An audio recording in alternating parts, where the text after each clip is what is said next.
اعوذ باللہ من الشیطان الرجیم بسم اللہ الرحمن الرحیم الحمدللہ رب العالمین والصلاة والسلام علی سیدنا محمد خاتم النبیین وعلی آلہ واصحابہ اجمعین۔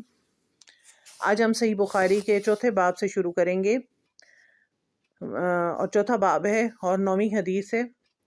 باب المسلم من سلم المسلمون من لسانہ و یدہ، یعنی مسلمان وہ ہے جس کے ہاتھ اور زبان سے دوسرے مسلمان محفوظ رہیں۔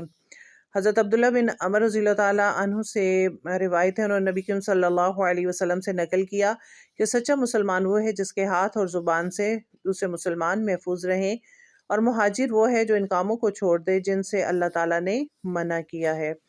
اب اس کے اگر جب تشریح میں آتے ہیں تو مقصد اس کا یہ ہے کہ سچا اور پکا مسلمان وہ کہلائے گا جو کسی دوسرے مومن کو اپنے ہاتھ سے یا اپنی زبان سے کوئی نقصان نہ پہنچائے، نہ ہاتھ سے مارے، نہ منہ سے برا بھلا کہے۔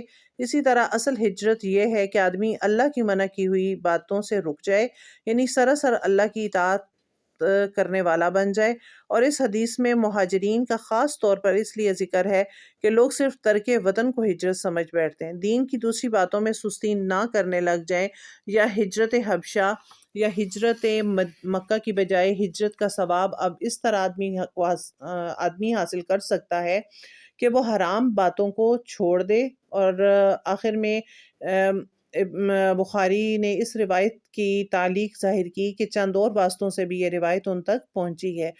تو جو دو چیزیں اس میں زیادہ تر جو ہیں وہ بیان ہوئیں کہ مسلمان وہ ہے کہ جس کے ہاتھ اور زبان سے دوسرا مسلمان محفوظ رہے، اور دوسرا ہجرت کا بتایا گیا کہ ہجرت جو ہے وہ گناہوں سے نیکیوں کی طرف بھی ہجرت ہے، برے کاموں سے اچھے کاموں کی طرف بھی ہجرت ہے۔